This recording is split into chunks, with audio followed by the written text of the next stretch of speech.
বলতেছেন না প্রযুক্তি কি জিনিস। প্রযুক্তি কি জিনিস, প্রযুক্তি কি? আমি এই যে এখন পেন নিয়ে কাজ করতেছি। 3 ইডিয়টস তো দেখছো তোমরা সবাই, মনে হয় না? 3 ইডিয়টস এ কি হয় স্যার? মেশিন কি? সেই সময় র্যাঞ্চো অনেক সুন্দর একটা অ্যান্সার দিছিলেন যে যেটা আমাদের কাজ সোজা করে দেয় সেটাই হচ্ছে প্রযুক্তি। আসলেও কি তাই? সে কিন্তু অনেক সুন্দর সুন্দর উদাহরণ দিয়েছিল। পরে তিনি বলছিলেন যে না, তোমরা বুকিশ উদাহরণ দাও। এইখান থেকেও আমরা অনেক কিছু শিক্ষা পাই যে ভাই আমাদের বর্তমান বইগুলো আসলে আমাদের প্র্যাকটিক্যাল শিক্ষা দিচ্ছে। আগে তো আমরা মুখস্থ বিষয় বিষয়াদি জানতাম এবং সেগুলো এখনো আমাদের মাথায় নিয়ে আসি এবং সেগুলোই আমরা ঢেলে দিতাম আমাদের বইয়ে। বাট এখন তোমাদের প্র্যাকটিক্যাল শেখানো হচ্ছে, তোমাদের সেই বিজ্ঞানের হিস্ট্রিটা পড়ানো হচ্ছে। এই ব্যাপারগুলোই বর্তমান কারিকুলামের একটা কি বলবো, একটা বড় সার্থকতা বলা যায়। চলো আমরা বইয়ে ফিরে যাই। বিজ্ঞানের জ্ঞানটুকু যখন আমাদের জীবনে কোনো প্রয়োজন মেটাতে ব্যবহার করা হয় তখন সেটাকে বলে প্রযুক্তি। এইখানে এই পার্টিকুলার জায়গাটা প্রযুক্তি কি, এইটার ব্যাপারে তোমরা একটু নোট করে রাখতে পারবে। হ্যাঁ, যে বিজ্ঞানের জ্ঞানটুকু যখন আমাদের জীবনের কোনো একটা প্রয়োজন মেটাতে ব্যবহার করা হয়। র্যাঞ্চো কিন্তু ঠিক এই উদাহরণটাই দিছিল কি আমারে জিন্দেগি আসান হোক, তাই না? যেমন বিজ্ঞান থেকে আমরা জানি যে পদার্থের ভরকে শক্তিতে রূপান্তর করা যায়। পদার্থের ভরকে শক্তিতে রূপান্তর করা যায়। প্রশ্ন হইলো যে ভাই কিভাবে জানবা? এটা জানতে গেলে তোমাদেরকে যে যে এই যে এই জিনিসটা জানা লাগবে যে ভাই আসলেই তো E = mc² কিভাবে। এই ব্যাপারটা একটু জানো। এখানে জিনিসটা হচ্ছে এনার্জি, এমটাতে হচ্ছে মাস। এই মাস মানে কি? মাস মানে ফিশ, মা। এই মাস মানেই হচ্ছে ভর। ঠিক আছে? এখন মাস মানে ভর বলতে হলে ভর আর ওজনের একটা প্রবলেম করে ফেলে। আসলে মাস মানে কি? মাস মানে হচ্ছে আহ, একটা বস্তুর কে পরিমাপ করলে একটা বস্তুতে যে পরিমাণ পদার্থ থাকে সেটাই তার ভর। যেমন এইটার আমরা যদি কোনো একটা ওয়েট মেশিনে দিই তাহলে আমরা কি পাবো? এটার ওয়েট পাবো। অনেক বড় একটা ভুল হয়। কি ভুল জানো? আমরা বলি যে বস্তুটার ওজন 2 কেজি। না, ওজন কখনো 2 কেজি না।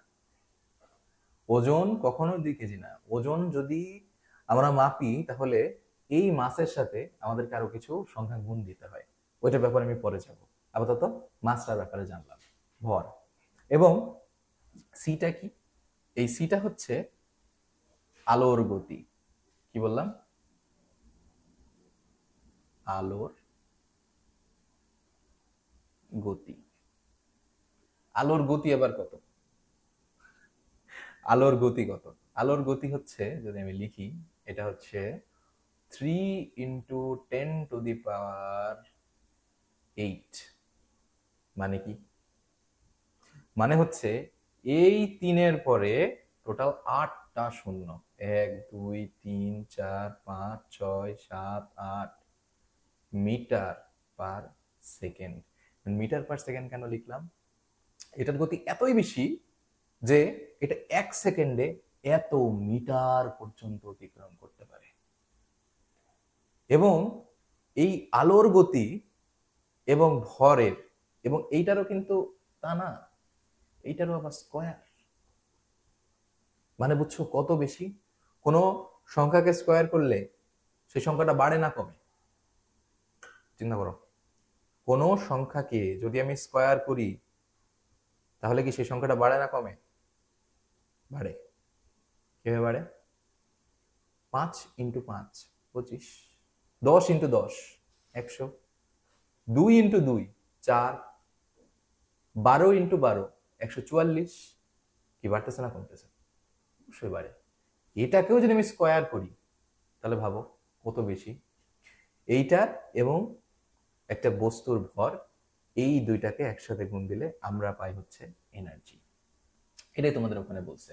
এবং এটা খুব গভীরে আমি গেলাম না। এই তত্ত্বটা দিয়েছেন হচ্ছেন আমাদের গুরু আইনস্টাইন। এবং অনেকে এই ভুলটা করে।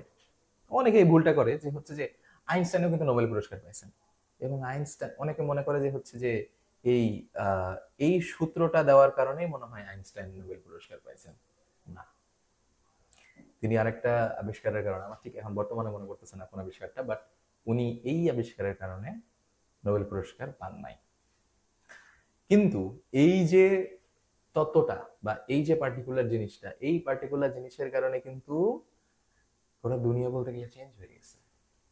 গোটা দুনিয়াতে যদি আমি আজকে বলি ইকুয়াল টু এমসি স্কোয়ার, সবচেয়ে ভয়াবহ যে পরিণতিটা হয়েছে সেটা হচ্ছে যে এই যে এইখানে এটা কিন্তু ডেঞ্জার চিহ্ন। অ্যান্ড ডেঞ্জার চিহ্ন কেন? আমরা হিরোশিমা নাগাসাকি নাগাসাকি শুনছি, আসো আরো একটু জ্ঞান দিই। আমরা কি শুনছি? Hiroshima, Hiroshi Hiroshima Nagasaki. একটু সার্চ দিবা তো, হিরোশিমা নাগাসাকি কেন আমি বললাম, দেখবা এখানে পারমাণবিক বোমা, পারমাণবিক বোমা ফেলা হয়েছিল, যার কারণে পরবর্তীতে কি দেখা গেছে যে সেখানে লক্ষ লক্ষ মানুষ মারা গেছে, সেকেন্ডের মধ্যে লক্ষ লক্ষ মানুষ মারা গেছে। আইনস্টাইন সূত্রটা দিছিলেন কিন্তু মানুষের ভালো করার জন্য, এখান থেকে অনেক কিছু ভালো ভালো ইনভেন্ট করা যায়। মানুষজন কি ইউজ করছে? মানুষজন মানুষ মারছে।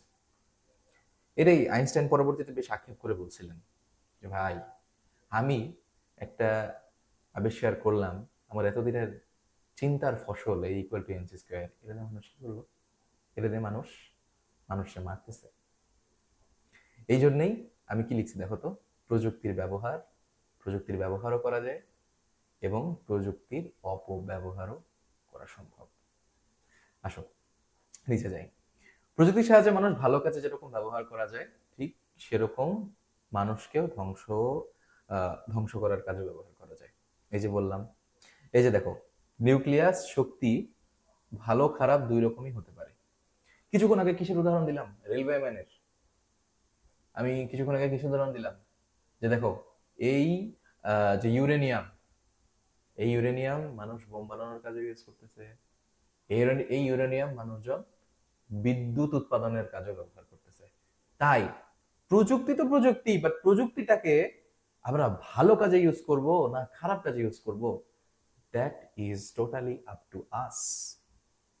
এটাই এখানে লেখা, যে বিজ্ঞান যেহেতু একটা জ্ঞান এবং চিন্তার একটা প্রক্রিয়া, তাই বিজ্ঞানের মাঝে খারাপ কিছু থাকার কোনো সুযোগ নেই। কিন্তু সেই জ্ঞানটুকু ব্যবহার করে যখন কোনো একটা প্রযুক্তি গড়ে তোলা হয়, সেটি কিন্তু যেরকম ভালো হতে পারে ঠিক সেরকম খারাপ হতে পারে। আমরা ইতিমধ্যে আমাদের সেরকম একটা উদাহরণ আমরা পেয়েছি, ওই যে ঠিক যেরকম জৈব রসায়নের জ্ঞান ব্যবহার করে মানুষের জীবন রক্ষার ওষুধ তৈরি করা হয়, আবার জ্ঞান ব্যবহার করে ভয়ানক মাদক তৈরি করা হয়, তাই না? অনেক কি বলে, অনেকে তোমরা মনে হয় শুনছো, ফেন্সিডিল কথাটার সাথে অনেকেই খুব সম্ভবত পরিচিত। ফেন্সিডিল এটা খারাপ মানুষেরা খায়। ফেন্সিডিল কিন্তু যেন একটা ওষুধ, এইটা যখন ওভারডোজ হয়ে যায় তখন মানুষের যে নার্ভগুলো এগুলো স্লথ হয়ে যায়, মানুষের নার্ভটা আর আগের মতো কাজ করতে পারে না। যার ফলে কি হয়েছে, এই ফেন্সিডিলটাকে আমরা ভালো কাজে ইউজ করতে পারতেছি, আবার মজার ব্যাপার হচ্ছে যে এই ফেন্সিডিলটাকে মানুষজন নেশা করতেছে। মানে এই প্রযুক্তিটা তুমি কিভাবে ইউজ করবা সম্পূর্ণ তোমার উপরে। আমরা শুরুতে বলেছি আমাদের প্রয়োজন মেটাতে বিজ্ঞানকে ব্যবহার করা হয়, তখন সেটাকে প্রযুক্তি বলি। আর যেগুলো আমাদের চোখ কান নাক খোলা রাখো, তবে দেখবে যে মাঝে মাঝে প্রয়োজন মেটাতে গিয়ে লাভ থেকে ক্ষতি বেশি হয়। যেমন এই যে পলিথিন ব্যাগের কথা, এই যে পলিথিন ব্যাগের কথা, যেমন পলিথিন ব্যাগ, পলিথিন ব্যাগ আমরা অনেকে ইউজ করতেছি, বাট প্রবলেম হলো যে এই পলিথিন ব্যাগ কিন্তু 400 বছর পর্যন্ত আমাদের মাটিতে থাকে, এবং মাটিতে থাকে মানে কি? মাটির গুণাগুণ নষ্ট করছে।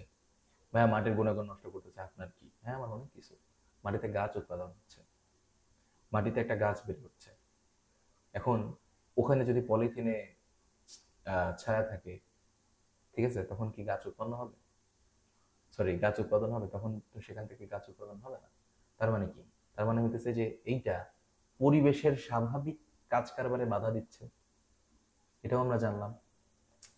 তো এইটাই। তারপর আবার বলছে যে বেশ কিছু অসাধারণ চমৎকার প্রযুক্তি রয়েছে যেগুলো আমাদের জীবনযাত্রার মান অনেক বড় পরিবর্তন এনেছে। জ্বলজ্বন্ত উদাহরণ অনেকগুলোই। আমরা তো জানি স্মার্টফোন। স্মার্টফোন দিয়ে অনেকে হয়তো বা ভিডিওটা দেখছো, কিন্তু এই স্মার্টফোনটা, যেই স্মার্টফোন দিয়ে তোমরা ভিডিও দেখছো বা যে কম্পিউটারে তোমরা এই ভিডিওটা দেখছো, এই কম্পিউটারটা চালানোর কারণেই কিন্তু তোমার আম্মু আব্বুর কারণে তুমি ঝাড়িও খাইছো, তাই না? এর মাধ্যমে বোঝা যায়। আবার বলতেছে যে অপ্রয়োজনে ব্যবহার করে অনেক তরুণ তরুণী নিজের মনোযোগ দেওয়ার ক্ষমতা নষ্ট করে ফেলতে চাই। দেখো তোমার কথা বলে ফেলছে, তোমার কথা নিতেই তোমার কথা বয়ে বলা আছে, দেখছো? তো শুধু তাই নয়, মাঝে মাঝেই সামাজিক যোগাযোগ মাধ্যম ব্যবহার করে মানুষের মধ্যে হিংসা বিদ্বেষ ছড়িয়ে দেওয়া হচ্ছে। উদাহরণ দিব। উদাহরণ হচ্ছে এই যে আহ রোহিঙ্গারা, রোহিঙ্গাদের কথা তো মনে হয় শুনছো। অনেকে মনে হয় তোমাদের ফ্রেন্ডদের নামও দিতেছো রোহিঙ্গা। প্রত্যেক ব্যাচে একটা একটা করে রোহিঙ্গা থাকে। আমাদের একটা বন্ধু ছিল, নাম ওকে আমরা রোহিঙ্গা রোহিঙ্গা বলে ডাকতাম। তো কিভাবে হয়েছিল এ ব্যাপারে একদম বিশদে না যায়, ব্যাপারটাই হয়েছিল কি যে ওদের যে কমিউনিটি, ওই কমিউনিটিতে একজন ধর্মীয় নেতা ছিলেন। ওই ধর্মীয় নেতা অল টাইম ওইখানকার যে সাধারণ মানুষজন যারা ওই রোহিঙ্গাদের এগেইনস্টে আছে তাদেরকে তাদের নামে নানা মানে ভুল তথ্য দিত। এবং ভুল তথ্যের মাধ্যমে আস্তে আস্তে কি হয়েছে, আস্তে আস্তে সংঘাত বেড়ে উঠছে। আমাদের কিছুদিন আগে চট্টগ্রামের রামু, এই ঘটনা মনে হয় তোমরা শোনো নাই, চট্টগ্রামের রামুতে এরকম কিছু ভুল তথ্যের কারণে ধর্মীয় সংঘাত লেগে গেছিল। মানে দুইটা ধর্মের মানুষ একে অপরের সাথে সংঘাত লেগে গেছিল। মানে বুঝছো, এই ফেসবুকের কারণে বা এই ইউটিউবের কারণে হয়তোবা তুমি আজকে আমার ক্লাসটা পাচ্ছ, তুমি আমার ক্লাস বাদেও বিভিন্ন ক্লাস পাচ্ছ। এটার মাধ্যমে কি, এটার মাধ্যমে তুমি তোমার নিজেকে গড়ে তুলছো, এটা একটা ভালো দিক। কিন্তু এই ফেসবুকের মাধ্যমে দেখো ধর্মীয় সংঘাত হয়ে গেছে, হাজার হাজার বাড়ি পুড়িয়ে দেওয়া হচ্ছে, হাজার হাজার মানুষকে মেরে ফেলা হচ্ছে, হাজার হাজার মানুষকে তাদের দেশ থেকে বিতাড়িত করা হচ্ছে। তার মানে কি, সব ভালো দিকও আছে, খারাপ দিকও আছে। তাই প্রযুক্তি ব্যবহার করার সময় আমাদেরকে খুব সতর্ক থাকতে হবে। That's the fact. এটাই। এরপরে আসা হচ্ছে বৈজ্ঞানিক অনুসন্ধান। বৈজ্ঞানিক অনুসন্ধান, দেখছো প্রযুক্তি থেকে আবার বৈজ্ঞানিক অনুসন্ধানে আমরা ফিরে আসলাম।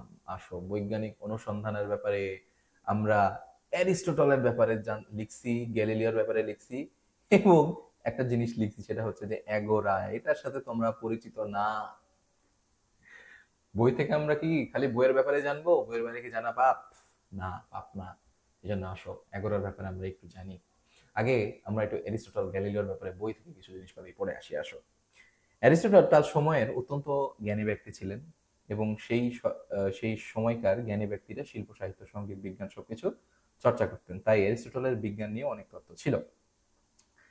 একটা তত্ত্ব ছিল, আর একটা তত্ত্ব ছিল হচ্ছে ভারী আর হালকা বস্তু নিয়ে। অ্যারিস্টটলের ব্যাপারে একটা জিনিস না বললেই না। অ্যারিস্টটল এমন একজন ব্যক্তি ছিলেন যিনি হচ্ছেন সেই সময় গ্রিকের এথেন্সে সেই সময় একটা মার্কেট ছিল। সেই মার্কেটে যে উনি মানুষজনকে বিভিন্ন প্রশ্ন করতেন এবং বলতেন যে এই তুমি এ ব্যাপারে ভাববা, তুমি এটা ব্যাপারে চিন্তা করবা, চিন্তা করছো যে এই সূর্য পূর্ব দিকে উঠতেছে কেন? তুমি চিন্তা করতেছো যে এই যে তুমি যে পানি খেতেছো, এই পানির কোনো কালার নাই কেন? আর তুমি কেন এবার পানি খাচ্ছ? এই যে এই গাছগুলো বেড়ে উঠতেছে, এই গাছগুলো কিভাবে মানে নড়তেছে এনি টাইম? এই গাছগুলো আবার হচ্ছে আমাদেরকে ফলও দিচ্ছে, আবার মাটি ফেটে কিভাবে গাছগুলো বের হচ্ছে? ভাবো, এগুলো ভাবো। এটা ফলে কি হইলো, মানুষজন চিন্তা করতে শুরু করলো। এবং মানুষজন চিন্তা করতে শুরু করার পরবর্তীতেই কি হয়েছে জানো? মানুষজন যখন চিন্তা করতে শুরু করছে, তখনই মানুষজন একটা জিনিস, এর ব্যাপারে একটা জিনিস মানে বিরোধিতা করতেছিল। কি? সেটা হচ্ছে তখনকার কিছু ধর্মীয় গ্রন্থ ছিল। সেই ধর্মীয় গ্রন্থে কিছু তত্ত্ব দেওয়া হয়েছে। যেমন মনে করো ওই যে একটা আমি তত্ত্ব দিলাম, ধরো এই জিনিসটা যে নট নেসেসারিলি ট্রু এমনটা না, আমি জাস্ট একটা উদাহরণ দিচ্ছি। ধরো মনে করো একটা মানুষ আছে, সেই মানুষটা সুন্দর মতো পৃথিবীটাকে ঘাড়ে এরকম করে ধরে আছে। অ্যারিস্টটল বলতেছে যে এই বেড়া এমন করে ধরে আছে, ভূমিকম্প হচ্ছে, বৃষ্টি কিভাবে হচ্ছে বল? তখন অ্যান্সার দিতে পারে না। নট নেসেসারিলি ট্রু, আমি তোমাকে জাস্ট জিনিসটা বোঝাচ্ছি। আবার অনেক ক্ষেত্রে তখনও বললো যে অনেকগুলো তোমার এই তত তো এই যে তুমি যে তথ্যটা তুমি যে লিখছো, তো ভাই এটা তো বৈজ্ঞানিক সম্মত না। এই জিনিসটা সম্পর্কে তো ভালোভাবে ব্যাখ্যাও করা যাচ্ছে না। তুই কিভাবে বলা যে এটা ট্রু? তখন মানুষজনে বলতেছে হ্যাঁ তাই তো, আমি এটার ব্যাপারে ভাবছি। অ্যারিস্টটল সাহেব আমাকে ওই মার্কেটে সেদিন বলতেছিলেন যে এই ব্যাপারে চিন্তা করো, আমিও চিন্তা করতেছিলাম যে আসলে তো না, তোমরা এটা কি, মানে প্রবলেম কি বলো। একটা পর্যায়ে অ্যারিস্টটলকে আহ এইটার কারণেই মেরে ফেলা হয়েছিল। এবং এই যে যে এগোরাটা লিখছি না, এই এগোরা এমন একটা মুভি, এই মুভিটা দেখলে তোমরা জিনিসটা জানতে পারবা যে প্রাচীনকালে আসলে কোনো কিছু নিয়ে অনুসন্ধান করা, প্রাচীনকালে কোনো কিছু নিয়ে প্রশ্ন তোলা, বা প্রাচীনকালে কোনো কিছুর বিরুদ্ধে মতবাদ দেওয়া, এটা অনেক প্রবলেমেটিক একটা বিষয় ছিল। এই যে যে যদি আমি গ্যালিলিওর কথা বলি, এই গ্যালিলিওকে একটা পর্যায়ে প্রচুর রকমের অত্যাচার সহ্য করতে হয়েছে, প্রচুর রকমের টর্চার, তাদেরকে কি বলবো, মেন্টাল হিউমিলিয়েশন, অনেক কিছু সহ্য করতে হয়েছে। কারণ কি? কারণ উনি প্রশ্ন করছিলেন, কারণ উনি একটা বৈজ্ঞানিক মতবাদ যেটা ধর্মীয় গ্রন্থে লেখা আছে, তুই কেন এটাকে প্রশ্ন করবি, এই টাইপ অফ কথাবার্তা আসছিল বিধায় এই গ্যালিলিওকে অনেক অত্যাচার সহ্য করতে হয়েছে। এইটার ব্যাপারেই আমি এই এগোরা মুভিটা তোমাদেরকে হচ্ছে সাজেস্ট করতেছি না, দেখলে দেখবা, অনেকে হয়তো বা বুঝবা না, বাট আমি একটা টাইমে হচ্ছে একজনের কাছে পড়তাম, ফিজিক্স পড়তাম। আহ, একটু বড় হলে তোমরা শুনতে পাবা, লাইক তোমরা যখন এসএসসি পাস করে যখন তোমরা এইচএসসি তে উঠবা, তোমরা এই মানুষটার ব্যাপারে অনেক কিছু জানতে পারো। তার নাম হচ্ছে অপূর্ব, অপূর্ব ভাইয়া, অপূর্ব অপু। উনি ফিজিক্স পড়াইতেন, আমি তার একদম লাইভ স্টুডেন্ট। তো উনি হচ্ছিলেন এই মুভিটা দেখতে বলছিলেন যে এই মুভিটা দেখিস তোরা, এই যে প্রাচীনকালে জ্ঞান আহরণটা কত কষ্টের ছিল, এই ব্যাপারটা তোরা জানতে পারবি। আমি দেখছি এবং আসলে এটা অনুধাবন করা যায় যে প্রাচীনকালে এই যে আমরা এত কিছু জানতেছি এবং কোনো কোনো ব্যাপারে প্রশ্ন ছুড়ে দিচ্ছি, যে কোনো ব্যাপারে আমরা প্রপার মানে জানিও না যে আসলে জিনিসটা কি বা কি হইতে পারে, বা তার এন্ড লাইনটা কি, আমরা কিছুই জানি না, বাট আমরা প্রশ্ন ছুড়ে দিচ্ছি। বাট প্রাচীনকালে এমনটা ছিল না, প্রাচীনকালে প্রশ্ন করাটা অনেক টাফ ছিল। আসো এবার আমরা আসল জায়গায় ফিরে যাই। তো তত্ত্ব ছিল যে একটা ভারী আর একটা হালকা বস্তু। অ্যারিস্টটল বলেছিলেন যে ভারী আর হালকা বস্তু উপর থেকে ছেড়ে দিলে ভারী বস্তুটি আগে পড়বে। সে সময় জ্ঞানী ব্যক্তিদের কথা সবাই গুরুত্ব দিত, তাই 2000 বছর ধরে সবাই বিশ্বাস করতেন যে এটা সত্যি। এখানে একটা ব্যাপার আছে, বিষয়টি একটু চিন্তা করলে খটকা লাগে। যদি ভারী জিনিস দ্রুত আর হালকা জিনিস ধীরে পড়ে, তাহলে দুটি একসাথে বেঁধে দিলে হালকা জিনিসটা ভারী জিনিসটার সাথে দ্রুত পড়তে দেবে না। আবার দুটো জিনিসই একসাথে বেঁধে দিলে মোট ওজন আরো বেশি বলে সেটা তো দ্রুত পড়া উচিত। তাহলে কোনটা সত্যি? যুক্তিতর্ক দিয়ে আমরা একটা প্রশ্ন দাঁড় করাইতে পারি যে আসলে ভারী আর হালকা বস্তু একই সাথে পড়বে। বুঝো নাই? আসো বুঝাচ্ছি। ধরো এইটা একটা বস্তু এবং এইটা আরেকটা বস্তু। এটা একটু কালার করে দিই, হ্যাঁ। আচ্ছা, এটা হচ্ছে ভারী আর এটা কি হালকা। খুব মজার একটা ব্যাপার দেখবা যে এটা কিন্তু তুমি নিজে যদি এক্সপেরিমেন্ট করতে চাও করতে পারো, খুব একটা বেশি সফল হওয়া না। কেন সফল হবো না? সফল তো হওয়াই যায়, কারণ এটা তো বোঝাই যাচ্ছে যে যেহেতু বইয়ে বলে দিচ্ছে যে দুইটা জিনিস একসাথে পড়বে, তো তো দুটো জিনিস একসাথেই পড়ার কথা। হ্যালো, তো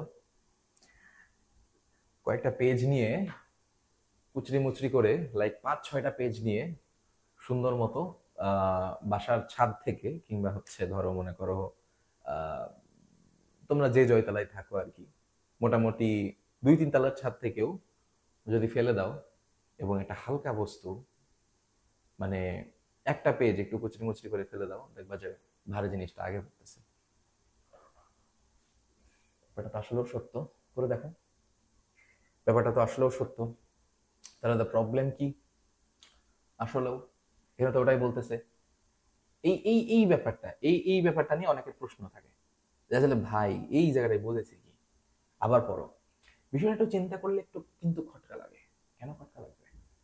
যদি ভারী জিনিস দ্রুত আর হালকা জিনিস ধীরে পড়ে, তাহলে দুটো একসাথে বেঁধে দিলে হালকা জিনিসটা ভারী জিনিসটাকে আর দ্রুত পড়তে দেবে না, তাই না? আবার দুটি জিনিস একসাথে বেঁধে দিলে মোট ওজন আরো বেশি হবে, সেটার আরো দ্রুত পড়া উচিত। তাইলে কোনটা সত্য? তোমাদেরকে একটু আগে বললাম না যে ব্যাপারটা একটু করে দেখো। আবার এই যে দেখো, যুক্তিতর্ক দিয়ে প্রমাণ করছে, কিন্তু আমরা তো সেটা করতে দেখি না। একটা পাথর আর এক টুকরো কাগজ ছেড়ে দিলে সব সময় পাথরটাই আগে নিচে পড়ে। আর সেটা ব্যাখ্যা করার জন্য যুক্তি দাঁড় করাতেই পারি, বলতে পারি বাতাসের বাধার কারণে কাগজের টুকরো পড়তে বেশি সময় লাগে। বায়ু শূন্য জায়গায় পরীক্ষাটা করতে পারলে দেখবো দুটো একই সময় নিচে পড়ছে, কিন্তু বায়ুশূন্য জায়গা খুব সহজ নয়। তাই ভারী বস্তুর সাথে খুব ছোট্ট আকারের হালকা একটা বস্তু নিয়ে নিতে পারি এবং বাতাসের বাধা বেশি না হয়। ঠিক আছে? কথিত আছে পিসার হেলানো টাওয়ার। এইবার আসো, এইবার দুইটা বস্তু নিয়ে এসি। এটা হচ্ছে মনে করো পিসার সেই হেলানো টাওয়ার। এই সেই পিসার হেলানো টাওয়ার। এত বাজে আঁকি! C C C C C. এখান থেকে কি করা হলো? এটার মনে করো দুইটা চেম্বার করা হলো।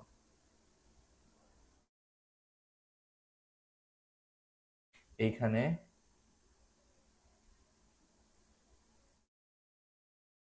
এই ভারী বস্তুটা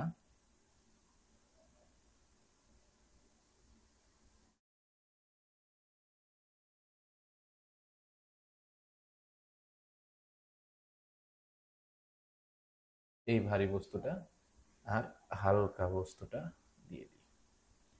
মজার ব্যাপার হচ্ছে যে তাইলে আমাদের এরিস্টটল সাহেব তো বলছিলেনই যে এই হালকা বস্তুটা পরে পড়বে, ভারী বস্তুটা আগে পড়বে। মজার একটা ব্যাপার হচ্ছে দুইটা যখন ছাড়া হলো, at the very same time দুইটা একসাথে নিচে আসছে, একসাথে নিচে আসছে। তার মানে কি ভাই, আলাদা আলাদা সময় তো পড়লো না, একই সাথে আসলো।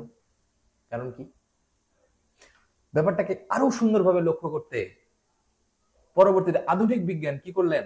একটা ঘর তৈরি করলেন, যে যাক এটা প্রমাণ করেই ছাড়বো।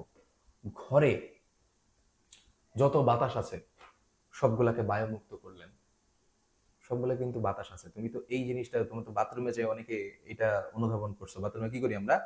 বালতিতে যে মগ থাকে না, সে ওটা উপর উপর করে নিই। উপর করে নিয়ে একটু যদি কাইত করি, কি হয়? বাবল ওঠে, এটাই বাতাস। We all know that, right? এবার একটা কাজ করা হলো, এইখান থেকে এয়ার একদম জিরো এয়ারে একটা পরীক্ষা করা হলো। কি? এখানে একটা বস্তু যার মনে করো ভর হচ্ছে 10 কেজি, এবং এইখানে একটা বস্তু যার ওজন মনে করো 2 কেজি।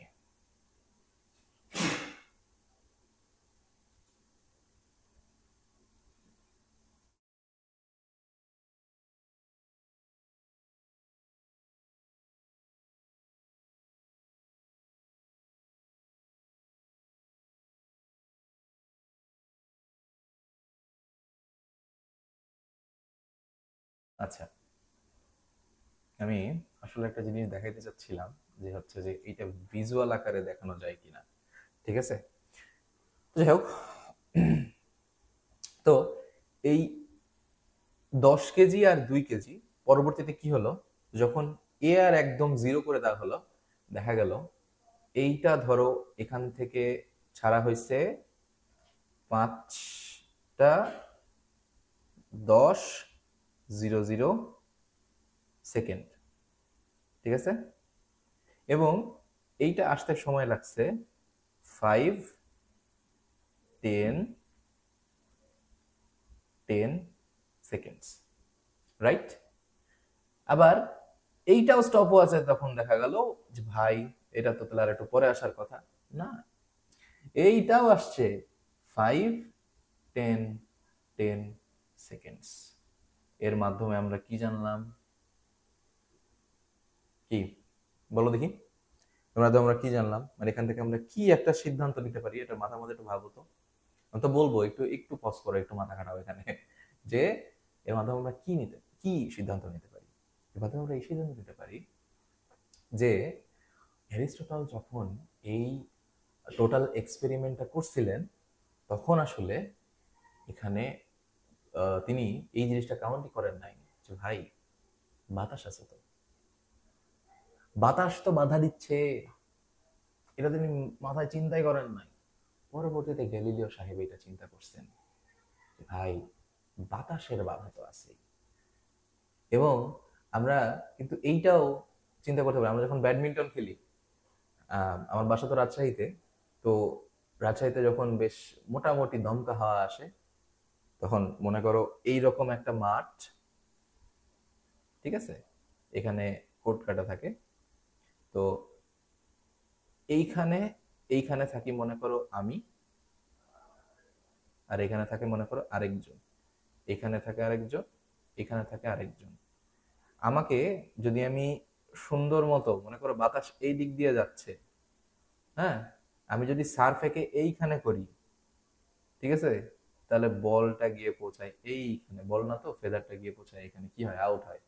তাই যখন দমকা হাওয়া হয় তখন আমরা বলটাকে এইখানে মারি, এর কাছে যাওয়ার কথা, বাট বলটা যায় হচ্ছে এইখানে। এর মানে কি? এর মানে হচ্ছে বাতাস আছে, বাতাসের একটা ফোর্স আছে। এটা অ্যারিস্টটল চিন্তা করেন নাই, বাট আমাদের গ্যালিলিও সাহেব চিন্তা করছেন। আসো আবার ফিরে যাই। তারপরে যখন গ্যালিলিও সাহেব এই জিনিসটা চিন্তা করলেন, এবং এই উদাহরণটার মাধ্যমে আমরা ব্যাপারটা সুন্দরভাবে জানবো। এই উদাহরণটা আমি এই যে এখানে লিখে রাখছি, একটা প্রশ্ন যার উত্তর বের করতে হবে। কোন প্রশ্নটা যার উত্তর বের করতে হবে? প্রশ্নটা এইটা যে আসলে একটা ভারী বস্তু এবং একটা হালকা বস্তু দুইটা কি প্রপার টাইমে পড়ছে নাকি, দুইটা সেম টাইমে পড়ছে নাকি, এইটার উত্তর বের করতে হবে। তারপরে কি এ সম্পর্কে যা যা গবেষণা হয়েছে তা জেনে নেওয়া। এ ব্যাপারে অ্যারিস্টটল কি বলেছে, এ ব্যাপারে গ্যালিলিও সাহেব কি বলেছেন, এই ব্যাপারে আরো সব বিজ্ঞানীরা কি বলেছেন, কি করব আমরা। এখন তো তখন তো এই ব্যাপারটা জানা একটু দুরূহ ব্যাপার ছিল, কারণ তখন দূরে দূরে লাইব্রেরিতে যে যে জানতে হইতো। সবচেয়ে বড় লাইব্রেরি ছিল তখন হচ্ছে এই রয়্যাল সোসাইটি যে লাইব্রেরিটা, যেখানে অনেকগুলো রিসার্চ পেপার একসাথে জমা হইতো। তো তখন জানাটা দুরূহ ব্যাপার ছিল, বাট এখন তো জানাটা খুব ইজি। এখন আমরা নেটে সার্চ দিলে আমরা জানতে পারি যে আচ্ছা এই ব্যাপারে কি কি গবেষণা হয়েছে, একটু জানাই দিবে। তারপরে প্রশ্নটির একটি সম্ভাব্য ব্যাখ্যা দাঁড় করানো, যে ব্যাপারে গবেষণাগুলো আমি তো জানলাম, কিন্তু আমার নিজস্ব একটা ব্যাখ্যা আছে। এর ব্যাখ্যাটা এই যে এইরকম। অর্থাৎ প্রথমে কি করেছিলেন, আমি যদি বলি যে এখানে উইনারটা কি, উইনার হচ্ছে আমাদের গ্যালিলিও সাহেব। উইনার কে? আমাদের গ্যালিলিও সাহেব। আমাদের গ্যালিলিও সাহেব কি করলেন, একটা প্রশ্ন করলেন যে হচ্ছে একটা ভারী বস্তু এবং হালকা বস্তু দুইটা কি আসলে সেম টাইমে মাটিতে পৌঁছেছে কিনা, প্রশ্ন করলেন। এই সম্পর্কে যা কিছু গবেষণা হয়েছে তা জেনে নিলেন। কে গবেষণা করেছেন? অ্যারিস্টটল গবেষণা করেছেন।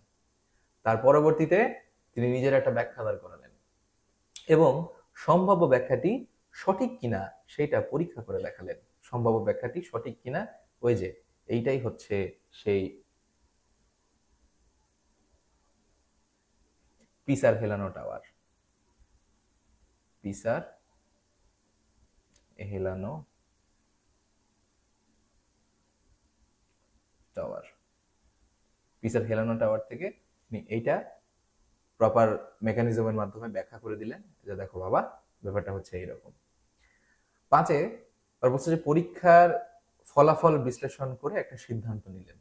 পরীক্ষার ফলাফলটা এই যে এইটাই, যে ওখানে দুইটা বস্তু একসাথে পৌঁছাইলেন, এবং পৌঁছানোর পরবর্তীতে তিনি জানালেন মানুষকে, সরি আমি একটা সিদ্ধান্তে আসলেন যে দেখেন ব্যাপারটা এরকম যে আগের একটা গবেষণা হয়েছিল, এই গবেষণা ওয়াজ রং। কারণ কি, তখন বাতাসটাকে তারা গণ্য করেন নাই, আমি বাতাসটাকে গণ্য করছি।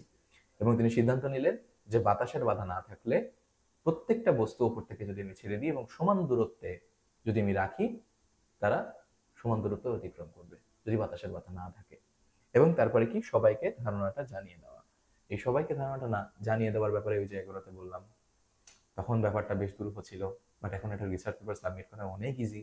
এখন রিসার্চ পেপার সাবমিট করা এতই বেশি ইজি যে ওখানে একটা ট্রাফিক লেগে যায় যে বাবারে কতগুলো রিসার্চ পেপার, এবং প্রতিনিয়ত মানুষজন জানছে, প্রতিনিয়ত মানুষজন জানাচ্ছে, প্রতিনিয়ত মানুষজন বিভিন্ন তথ্য সম্পর্কে মানুষজনকে অবগত করছে।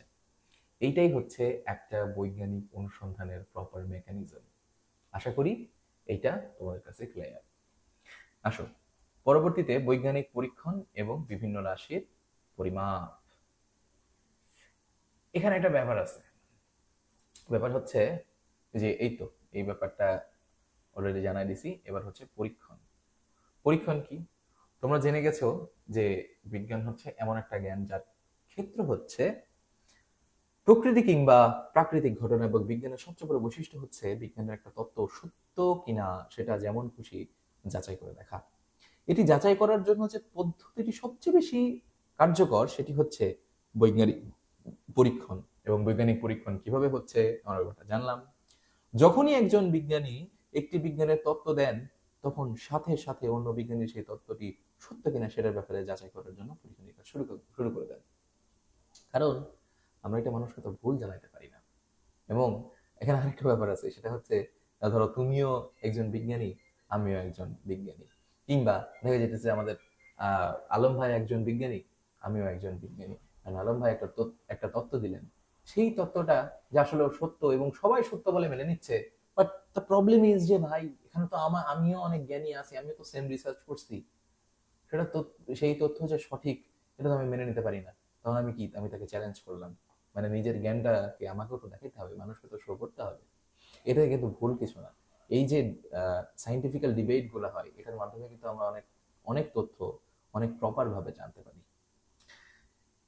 তোমরা ল্যাবরেটরিতে যে অসংখ্য যন্ত্রপাতি দেখো, সবই এরকম বৈজ্ঞানিক পরীক্ষা নিরীক্ষা করার জন্য ব্যবহার করা হয়।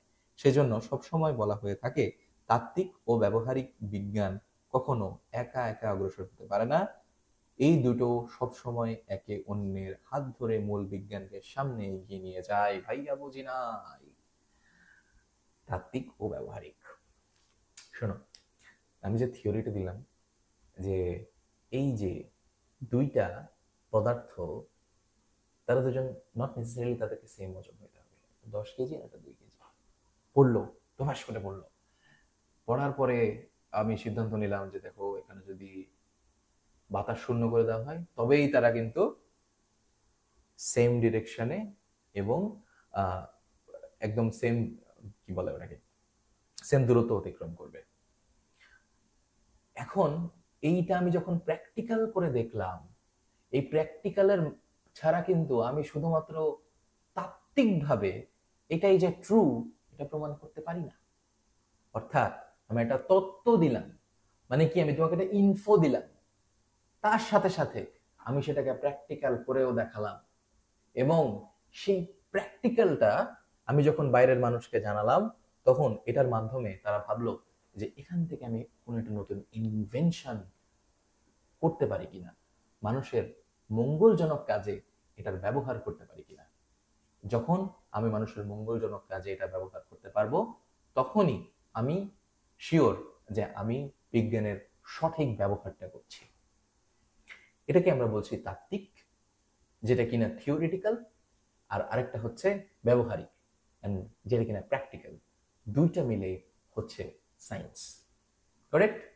আচ্ছা, আবার মহাকাশ বিজ্ঞান এবং জ্যোতির্বিজ্ঞান অনেক ক্ষেত্র আছে যেগুলো সরাসরি ল্যাবরেটরিতে বৈজ্ঞানিক পরীক্ষণ করে সম্ভব নয় দেখাটা। তখন বিজ্ঞানীরা শুধু পর্যবেক্ষণ করেই সন্তুষ্ট থাকেন। মানে কি? মানে হচ্ছে ধরো আমাদের পৃথিবী থেকে কোটি কোটি কোটি কোটি কোটি দূরে একটা নক্ষত্র আছে, বা আমরা একটা ব্যাপারে অনেক নাম ডাক শুনছি। তোমরা যদি এর ব্যাপারে কি বলে কিশোর আলো পড়ো, তাহলে আমরা ব্ল্যাক হোলের ব্যাপারে জানি। ব্ল্যাক হোলের ব্যাপারে কিন্তু আমরা কিন্তু জানি যে কৃষ্ণ গহ্বর, এটার বাংলা কি? কৃষ্ণ গহ্বর। কৃষ্ণ গহ্বর। তো কৃষ্ণ গহ্বরের ব্যাপারে সার্চ দিলে তুমি হাজার হাজার রেজাল্ট পাবা, বাট একদম ডিপ অ্যানালাইসিস যে আসলে ওইটা 100% জানাটা কিন্তু অসম্ভব। সেখান থেকে একটা গবেষণা বের হয়েছে যে সেখানে যদি কোনো পদার্থ যায়, ওইটা সেখানেই জমা হয়ে যায়, সেটার পরবর্তীতে ফেরত আসে না। এবং আরো বেশ কিছু তথ্য আমরা জানতে পারছি, বাট একদম ইন ডিটেলস 100% সঠিক তথ্য আমরা জানতে পারি না। কারণ কি, সেটা আমাদের পৃথিবী থেকে অনেক দূরে। আমাদের সবচেয়ে শক্তিশালী যে টেলিস্কোপ, সেটাকে আমরা কি বলি জানো? সেটাকে আমরা বলি হচ্ছে জেমস ওয়েব। এখানে না লিখি, এখানে না লিখি, আসো এইখানে একটু লিখে দিই। এটাকে আমরা বলি হচ্ছে জেমস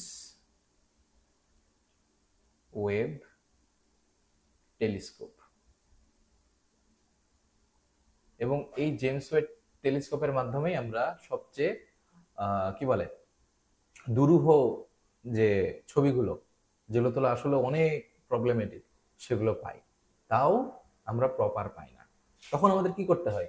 আমাদেরকে তো জানতে হবে। এবং যখন আমরা কোনো জিনিস জানবো, আপাতত সেই তত্ত্বটার মাধ্যমেই আমাদের জানাটাকে সীমাবদ্ধ রাখতে পারি। আচ্ছা,